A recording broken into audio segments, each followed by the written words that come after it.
Yo, what is going on? We are back with another episode of the Unsilent Church Podcast. We got the crew in the building. Hey, man, it's the first time we've done 4-man in a long time. It's been a minute, you know what I mean? We got a special guest in the building. Pastor B, can you introduce this special guest to us? The joints I dropped the bomb for us, you know what I'm saying? All four of us is here. Okay. You know what I'm saying? I'm waiting for the sound effect. I dropped a bomb for it. If you had headphones, you'd be able to hear it. Okay. But trust me, that's all good. Just wait till the Yeti. You'll hear it. Well, welcome back, John Anachekla. Thank you. It's good to have you, man. Hey, drop some horns for John. Hey, I think about a lot of you all know him, but any of you who've not met John before, here's what ChatGPT says. I don't know if you knew this. Okay. Oh my gosh. What did it say? So we went to chat and said, "Hey, chat, who is John O?" Yeah, there's a whole bunch of stuff. He's an author, entrepreneur, speaker, currently serving as the North American Senior Director for Thought Leadership and Innovation at City. Man, that's a title. That's a long title. Man, drop a bomb for that title, They dog. love their titles over there. Drop a bomb for that title. Wow, that's a long title, bro. That's a lot. The longest title that I've ever Yeah, that's okay. I think you do some stuff with Christianity Today, right? Yes. Used to. Okay, so you've done stuff with Christianity in the past. You've also pastored, planted a church. Can you say that title again? I forgot it because it was so long. It was like a short essay. I know. I got to catch my breath yet to say that again. That's a dissertation title. You're involved in coffee, helped start Portrait Coffee. I mean, entrepreneur is a really good word for you. You've helped start a lot of different things. Yeah. You're currently working on a book, I think. Yeah. That's right. Yeah. And so a lot of different things. We just appreciate you in a lot of different ways. Excited to kind of chop it up with you. Thank you, man. A book that I have a deadline getting ready to come up, and there is a 0% chance I finish it. If my publisher is I love that. on the tune. You were great at encouragement to me when I was working on the stuff. And say, you know what? Deadlines are suggestions. It's there. Y'all gonna get it when you get it, and it'll be good when you get it. But y'all are not gonna get it the day before you get it. All right, that's good stuff. Well, we have just kind of almost like a grab bag of stuff we'd love to sort of toss around. And the first one, there's a lot of good things, but I really want to talk about this one with you. Yeah. You're kind of a hooper. I don't know if people know this. There's some stories out there putting it on some NBA players. They all true. They're all true. Did you say putting it on some NBA players? Yeah. Former NBA player. Who? Yeah, we ain't gonna say that. We're gonna keep Something it. took place this past summer, playing in a tournament. All I'm saying is there was, a perennial all-star in the building. Perennial all-star. There was somebody that won the my team won it all. And all I would say is, in the final two games, if you was in that gym and you told somebody there was a perennial all-star? Somebody played in the league and was known as a knockdown shooter, all I'm saying is most people probably would have guessed that I was a person that they told. Horns for that. I told John, your great-grandchildren need to be talking this story. They're going to hear this. If I am not that's the dream around, it will be written down somewhere. Oh, my goodness. So you and like it was that. post 40? So you like that? Oh, bro, it's like LeBron out there. Post 40, folks was like, yo, he's 40. I know. That's the dream right there. Man, it is, bro. Oh, my goodness. I'm going to talk about that. So do you still how many things I give up just to be able to tell a story like that? So does that mean you still spend time in the gym getting up shots, doing things, or it's just there? Not getting up shots as much. I still play, right? Yeah, I'm in men's leagues. Okay. Okay. All right, this is a how the calves are how the calves, how the knees, how hips. They sound like they sound like they good. Sound like this is this is men's league story. All right, so 40 years old. Most times when I play in men's leagues, like I'm running 3-point line to 3-point line, right? I'm not grabbing. I'm not going hash to hash. Yeah. But it's like, I already know that unless there are some stakes, that I'm not going to play hard. Yep. So the very first thing that I do, I come into the gym, stretching. Most of the times I get there late, so I don't start the games. I stretch. And what I do is while I'm on the sideline and I stretch. You scout? No, I don't scout. The very first person to shoot the ball, I've never seen them play. I don't care what they are. They could be great. The very first person to shoot, as soon as they shoot, I yell out, "He's Rondo. Let him shoot." And so I say it for 2 or 3 guys in the court. People get very upset. The worst thing that you can say to somebody on the court is, "Let them shoot." So now you've got an entire team of folks that don't know me, but they're mad, and we start to trash talk. This is weird. I love this. So we all start to trash talk. Strategy. And now I'm up, and now it's like, all right. So that gets you going. Now I gotta play. He got an enemy. There was one game. He's like MJ. It's like Last Dance. He's like, I make it personal. Last month. I'm gonna make something up just to Playing in a men's league game. This is a month ago, and when I tell you, like, I'm out there on the court, I cannot. It is a men's league game. I have 40 points by the end of it. It's one of those days. So I'm talking spicy. A dude is up on me. Spicy. You know what I'm saying? I jab, shoot it, and I'm like, like my friends and family out there, I'm yelling. Gassing you. I'm yelling. Gassing them. Yeah. I'm 6'3", man. You gotta step up. Yo, come on with the trash talk. Come on, John, with the trash talk. So it's like, so that is my life right now, right? Men's league. I love that. On Thursday night. I love that. Oh, man. That reminded me too. When I remember when I was watching something with KG, Big Ticket, Kevin Garnett, and Paul Pierce. He was talking about what try to get you psyched up to try to play or whatever. And I think he was playing. They was playing against the Mavericks or something like that. That's when Dirk Nowitzki was playing, or somebody was playing. And then Paul Pierce said that Kevin Garnett got like so upset. He goes, "Yeah, he called me the N-word. He called me the N-word." And Paul Pierce was like, "No, he didn't." right. He didn't. He like, I was standing right there. He didn't. He goes, "No, he called me the N-word." But it's something to get you motivated, even if it's not even. That's funny. Even if it's not even true. And at the end of the game, it's all love. But So given all that, I'd love to hear your take on the NBA playoffs right now. I mean, what are you seeing or noticing that you wish more people would see or notice? I think there's lots of teams that are one piece away. Yeah. That next year, problem. it's If they can get the piece. Oh yeah. And don't give away the bank. Yeah. So it's this. This is what I will say. The Houston Rockets, and it's not just because I'm from there. They close.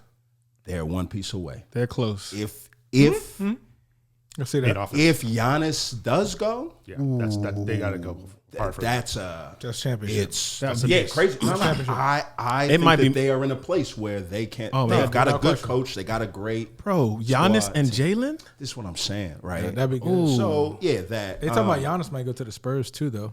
I've seen that. I think Houston can put together crazy. the package. Yeah. Yo, and Fox. Giannis. If Giannis goes to, that'd be 94, 95 Rockets. This is what I'm saying. That's what that is. Like Jalen is like a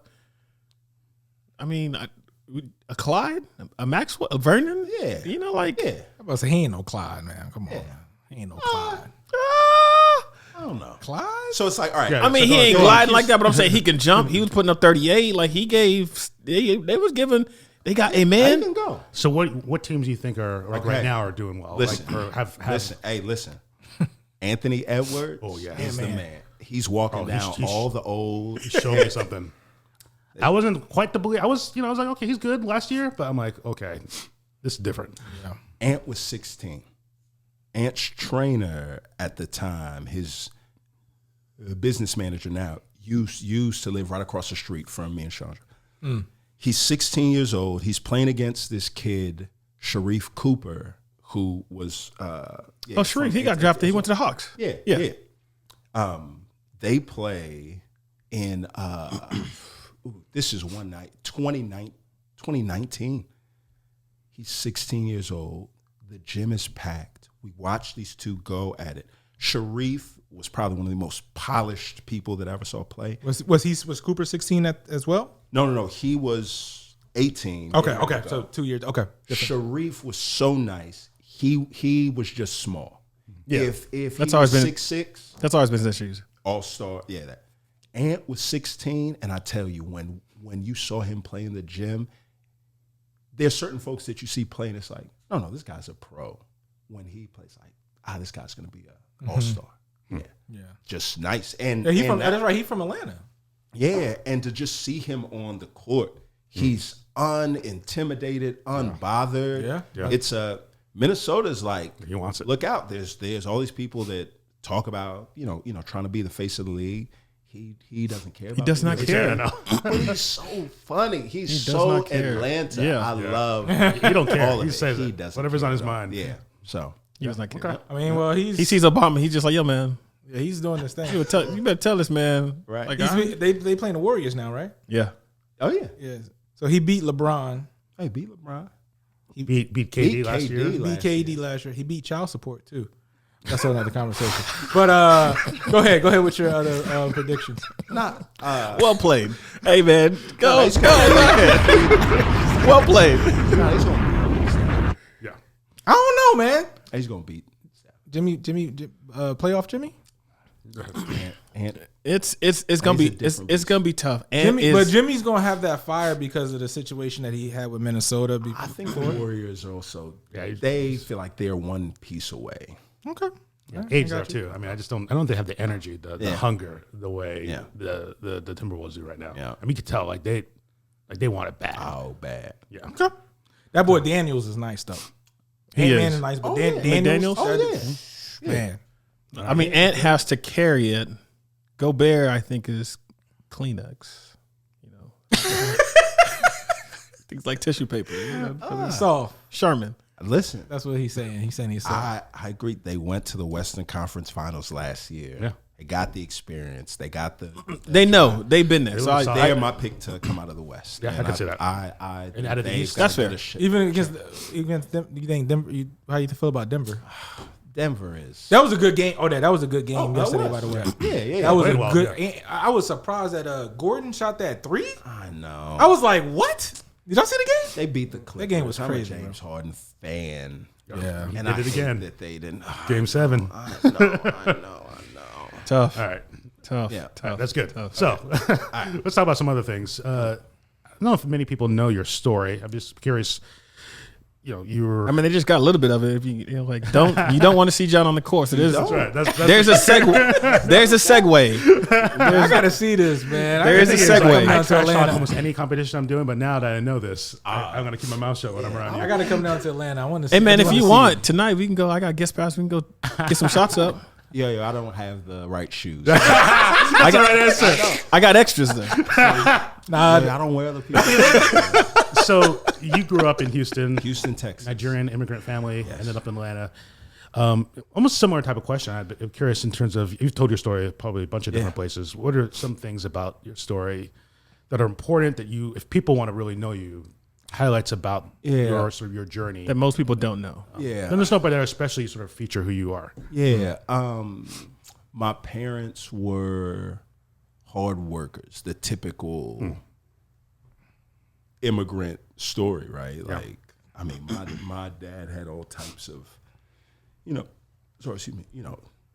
graduated college in, 2 years at UAPB, 19 credit hours per semester, worked at a Tyson chicken farm, got his master's. My mom worked full time, raised 5 kids, and got her doctorate from Texas Southern when I was in the 5th grade, right? Wow. And so it's like they kind of had all of that. And my brother Sam, Sam had that drive. Yeah, whatever that drive was, I gotta make.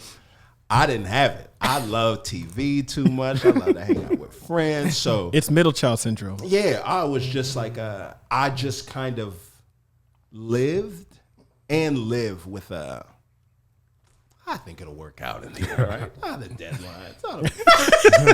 the publisher. They gonna get it. Never met a deadline, right? Never turned an assignment in school on time, right? So it's man, my parents loved Jesus. They loved God with all of their heart, and I think the important thing for me, for my story, was this: I think there's a lot of people who rightly question and critique their faith because they grew up around folks that talked better than they lived.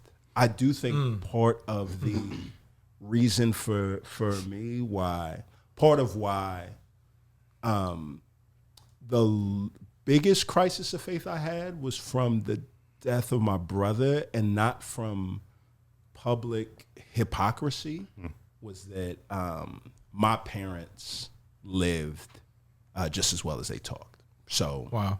I go back and it's like, nah, I know this is real because I saw what my mom and dad said out there, and I saw the way that they lived behind closed doors. And so That matters. yeah, I wish that it would have sunk in sooner for me, but it didn't. I'm kind of stubborn, right? So me and my wife have a running joke where she's like, yeah, John, like you have this thing where you don't like anybody telling you what to do.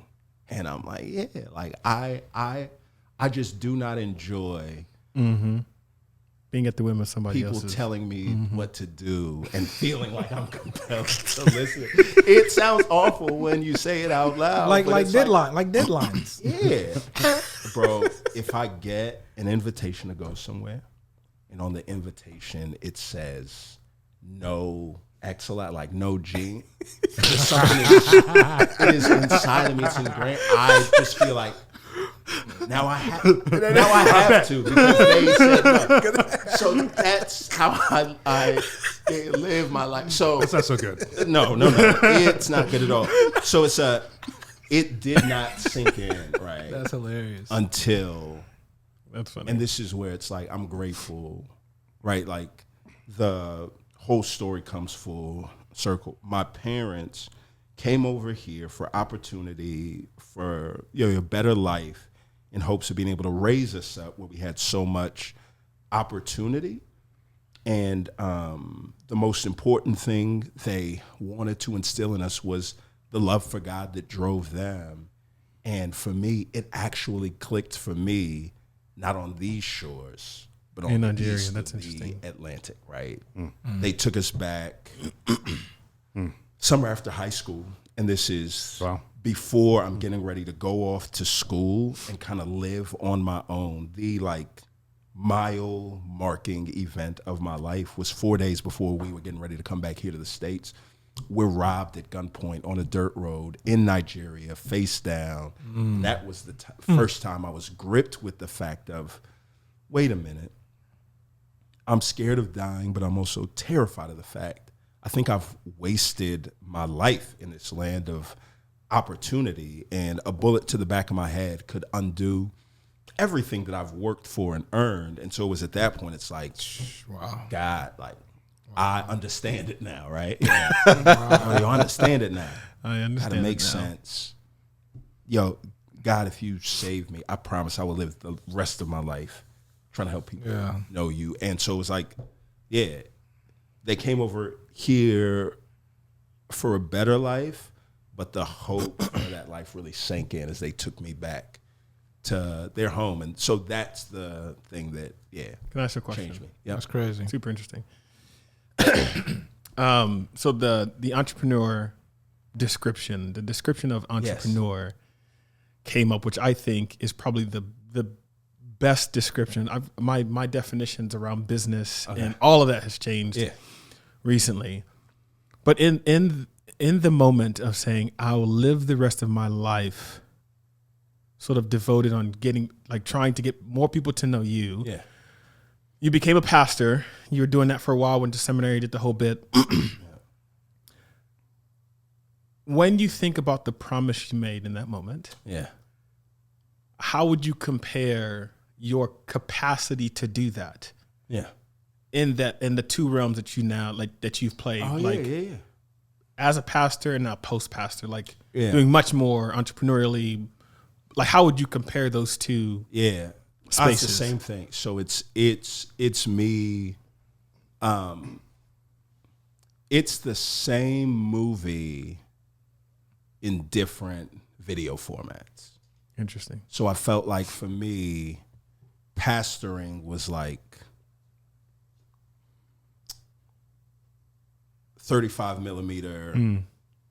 This is what I'm trying to do. As I made the shift to all the stuff that I do now, it's not a different movie. It's 70 millimeter. It's like, oh, there's more, a wider shot, right, of the same thing. And so that's how I feel now, that there are, for years. So you feel like you're doing IMAX now? Is that what you're saying? Yeah, bro. Yeah. It's like there's like a bigger picture here for me, and I want to contribute in ways that, there's certain contexts where the work that I'm starting to do, because it doesn't show up on these standard screens that folks look at, they assume I'm off mission, and it's like, oh, no, I'm just off the particular screen that you're looking, which is fine, but it is part of the same movie. That's really good. Yeah, that's crazy. That's kind of awesome too. Obviously, I haven't seen Sinners yet, but if you know Ryan Coogler and how I was just about to say that Ryan Coogler he did something about he did the breakdown of all the different. He did the breakdown that was like, I've never understood it until he did that. I did not, but it's like I was supposed to be in New York next week, and there is one of the 10 places that has that was 7 millimeter. It's like I got it. Yeah, I got to see it because you don't realize don't realize how much more of. Oh, there's one here. Yeah, I saw it at Arizona Mills, 70 milliliter. Yes. Yeah, you don't realize like how much more is in the shot. Like when they shot it on set, they captured this much. Yep. But it's always modified for the screen that you're watching in. So you might see this and you don't know the difference. Yep. You don't know what you don't know. So there's a lot more in the shot.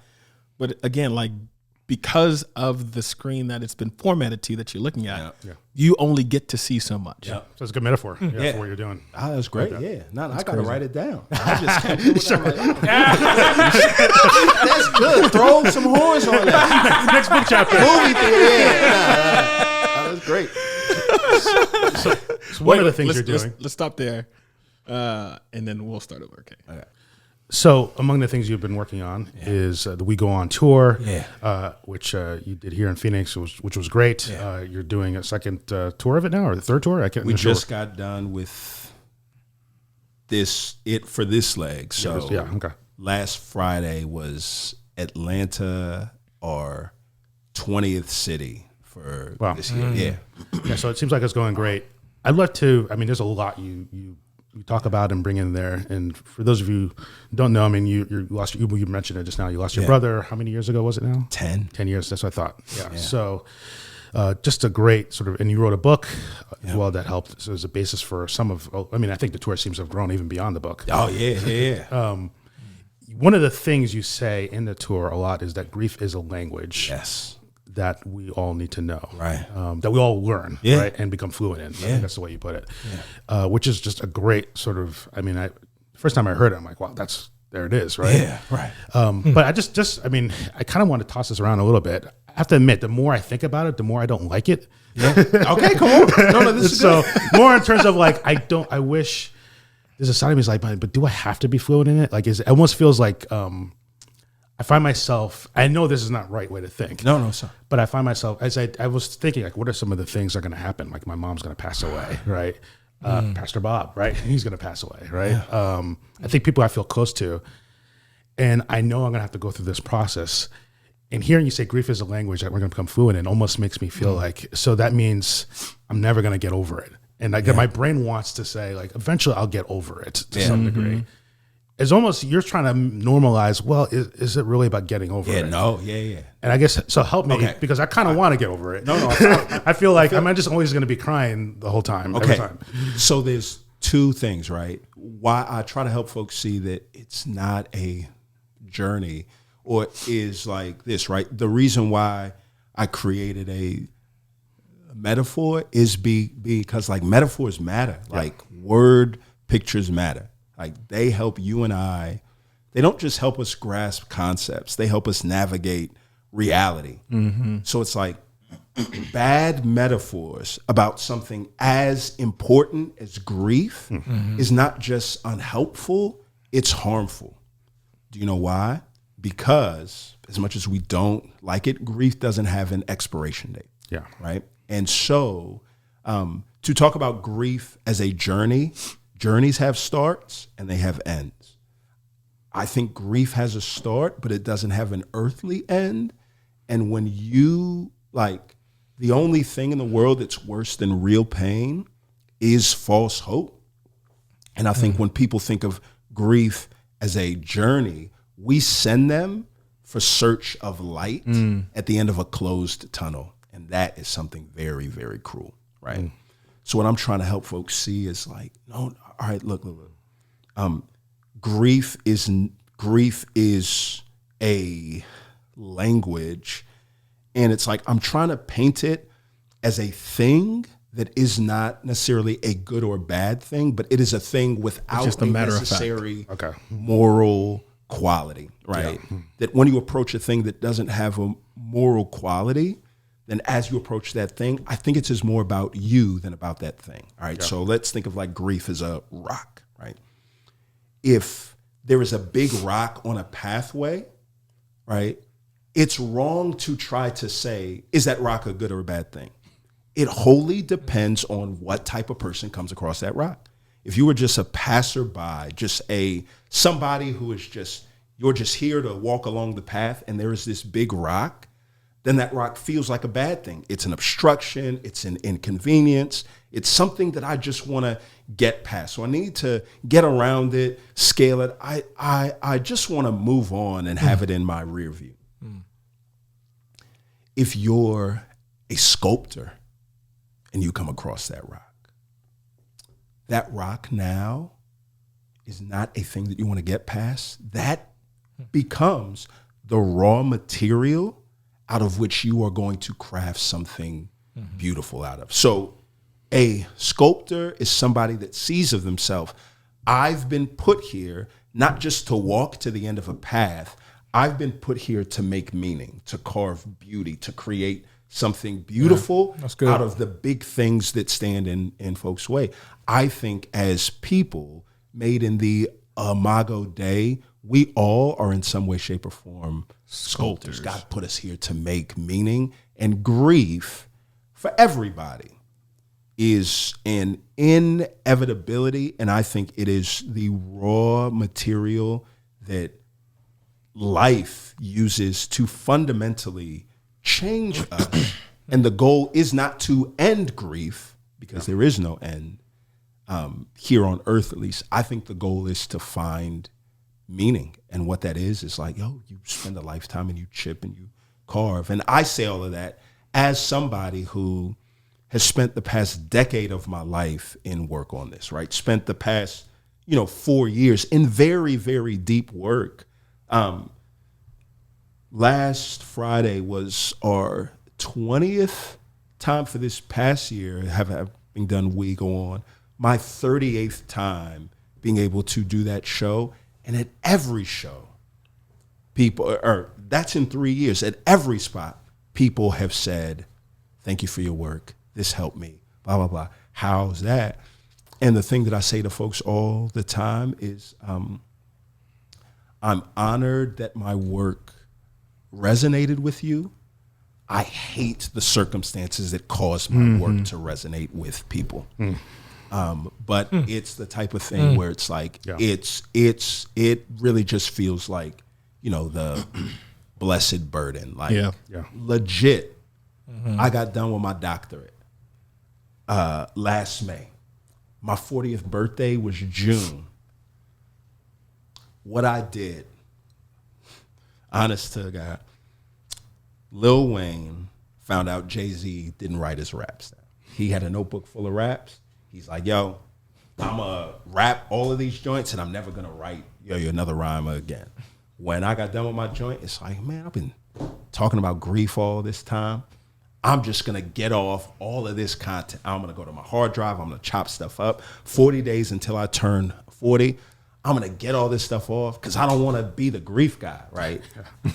I do not want to take my daughter to see Mario Brothers and to have some lady in an Atlanta theater come up to me and say, "Hey, you're the grief guy." I was like, I don't want that. So for me, it's the grief guy. I just want to get off all of this content.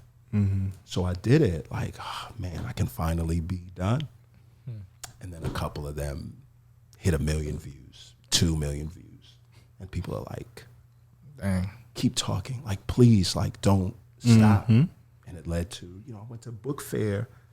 They're like, "Hey, can you come to this like book fair that we put on for like grief folks? We really like your stuff." So I walk into the book fair, and it's all the people that I've read for my doctoral work, and I come in, and they're like, "Yo, thank you you're the Greek." I'm like,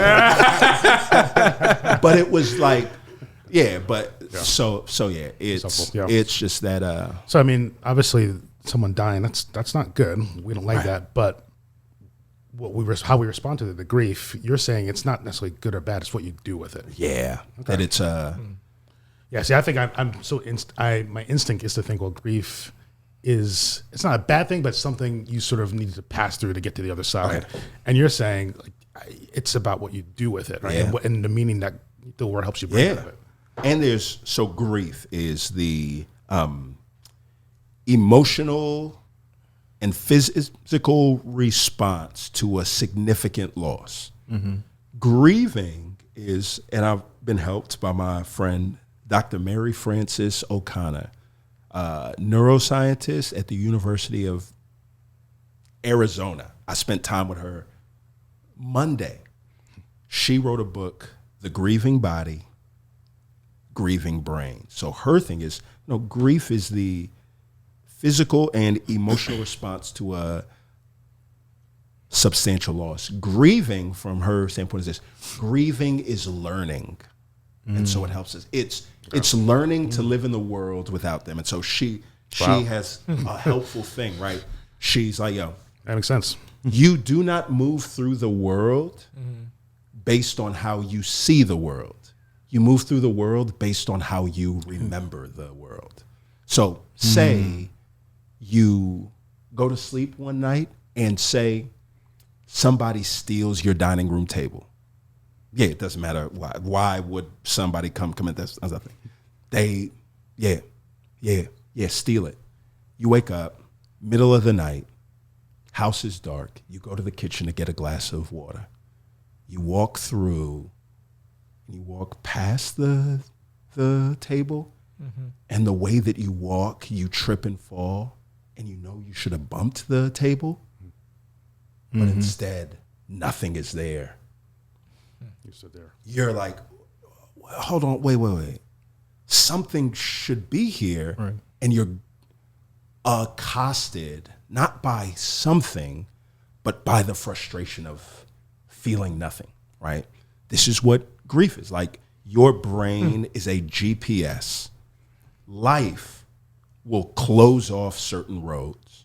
So when somebody dies, life turns the boulevard that leads to Sam into a cul-de-sac. It takes time for the GPS of my brain to update. So as I go through life, I still think that there's a through street there. I send a text, and then I'm like, oh, wait a minute. He's dead. He's not there. And I think that I should learn. But then the next day I wake up and it's like, he's not there. And then as time goes on, you learn what it is to live in the world without them. And that's grieving is learning to live in the world without them, and you start to change and they change it. So when we think of it like that, then it's, no. Yeah, grieving is the lifelong process of learning to adjust and to live and to make meaning in a world that your loved ones are no longer in. Okay. Thanks for helping me out. That's good. I think I'm more okay with it now. Okay, all right. John will send you the invoice. No, that's. I mean, I was like, did we just sit through therapy? It was helping me for the future. I mean, I've been thinking to myself, like, how will I react when some of these things come? Yeah. And I kind of dread it. Like, I'm not. Yeah. I don't want to go through it. One of the things that we do, like, the only thing that we can be assured of is this like sometimes in anticipatory grief, people treat it like they're preheating an oven, and it doesn't work like that. It's not that, I know that they're going to die. Let me preheat this to 425 degrees of compassion and 8, 10, or 12 years, and it'll be, easier. Ready when they're gone. And it's like, it doesn't work. The only thing that we can be assured of is that when grief does come and our loved ones pass, we will not respond in the way that we thought that we should. And so grief doesn't move us to try to prepare as much as we can. It instead says, that day's going to come. It's going to blindside us. We're not going to know. So instead of fixating on that ambiguous, unclear date, then there is a very clear present for you to live in and to get as much as you can out of. Because one of the things that you don't want in that day is regret. That I didn't take the most out of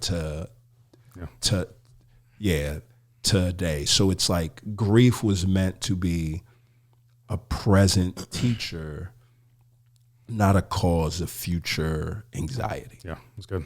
Yeah. Well, I think we have time for maybe like just one more thing. That's good. I mean, I was going to say one more quick thing, but this might not be. You can say whatever you want on this. But, one of the things that you do a lot of, you travel a lot. Yeah. You're very much in Atlanta, but also you see a lot of things going on in different parts of the country. And we're all aware, current administration that we're in has had maybe more effect at people in a direct way than previous administrations, I would suggest. Often we say, we vote for a president, but everything that affects you is more at local levels and local politics, et cetera. But this seems to be a case where things that are happening now are having some like a really immediate direct effects, jobs lost, like that. Yeah. Executive orders. The benefits that you thought were coming, gone, like that type of thing.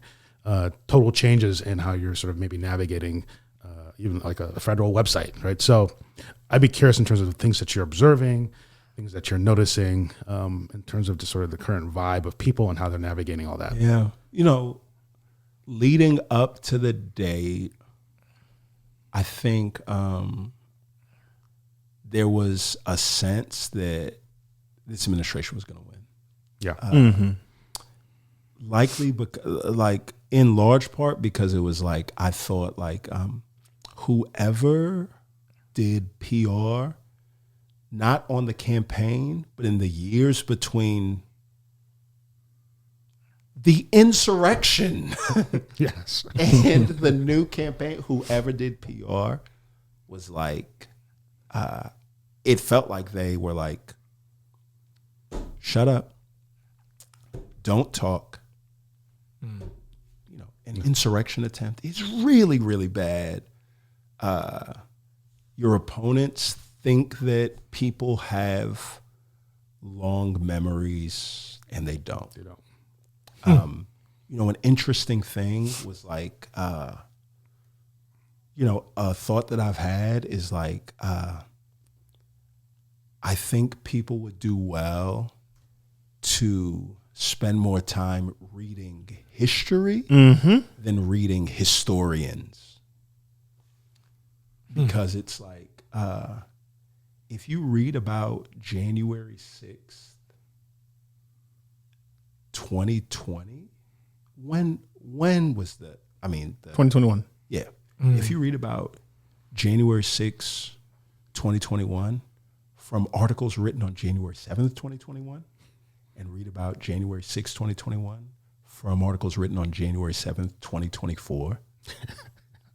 Wow. It's a different event. That's right. And I think that, so it's like, it's so the narrative, whatever narrative they have proposed is... Historians do tend to aim for a more comprehensive outlook on the event that went on. So if you're going to write about the insurrection from 4 years later, you're just going to write about the context, what led up, and you're going to explain. And all of that stuff is good, but it does take up space, and the like bargain or the exchange is like, in order to use space on context and all the benign things that led up to there, you have to take out the actual event. Yeah, and how it felt, and the smells, and the fear, and the goosebumps, because there's just not time for that. And so the weight, the emotional weight, I think, gets lost in a way where people that were not around and did not have the power to vote back then do not feel or remember the weight of it in a way where it's like, bro, read them January 7th. There was people that made an excuse, but there was this bipartisan, everyone's like, yo, y'all was just about to just happened? Get rid of Mike Pence like that. Like, y'all was really like, that's your boy. Y'all ain't even pull him out, right? Like, there was that, and to just see it's like, so I do feel like there has been this people, chill. Wow. Nothing time and scandal type. Here. Yeah. Like scandal type. Time and silence ensures that nothing is remembered as bad as it actually was if you give it enough time and silence. So it's like now we're just kind of in this place where it's like, his approval ratings are low. Everybody mad about tariffs and the price of things, and it is this kind of sense of like, oh man, I can't believe. And based on the way that things have gone, I think it's like things will not continue to go well. Dave Chappelle had a special, of course he did. Equanimity, I think it was, when he had this bit where he talked about Trump. I think Trump had just got in. He talked about the administration. He's in a diverse crowd of folks, and the words that he uses like, he's just been in here, and he's like, and he's had a terrible go of things. And people laughed, and when when folks laugh, it's an agreement to a premise in comedy. So you have folks saying, this is not great. And it's like, do you remember in 2020 when they lost, CNN was people in France were dancing in the streets, bro. Dancing in the streets. And then there's been, there's all this time that has gone by. So I think it's what I've seen as I've gone all across the place is almost universally, from what I've seen, or a lot of what I've seen, people, regardless of who they voted for, are like, yeah, man, he's tripping. They tripping. Yo, this is bad. I didn't know it. Yeah, no, it would be this bad. And I don't think it's going to improve. I think it's going to get worse, which will have an effect on the next election. But I think my thoughts are, if the next election changes things, I don't think I'll be as naive as I was last time and confuse that with progress, because I do think silence and time can make people forget again. Yeah. Thoughts? Wow. Well, I have so many thoughts. I'm still a pastor, so I can't say. Wow. I can't say everything I'm feeling. And another thing. He's the North American thought leader. Wait. No, you can't throw that out. They still got it going. So,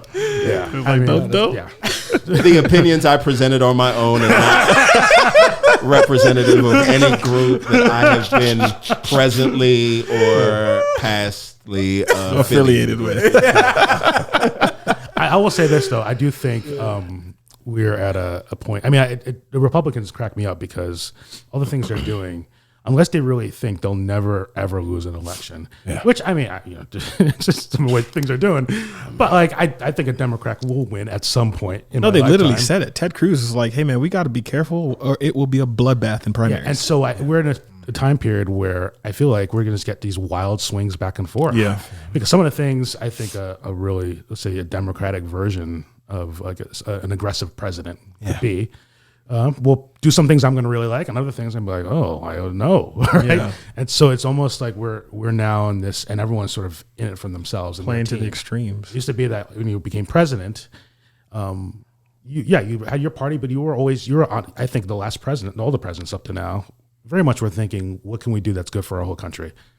Now we're in a situation where it's like, what can I do what's good for my own people? Anyway, That's all I'll say. Yeah. Well, I'm sure there's a lot more stuff that we can say, definitely, especially on this topic. But John O, thanks for coming through, man. Thank you. We appreciate you, man. Hey, come on, man. Drop the... Drop some bombs, man. Come on, man. Drop some bombs. Thank you. Those, man, that are listening, like, share, comment. Like we always say, love God, love people. We are out.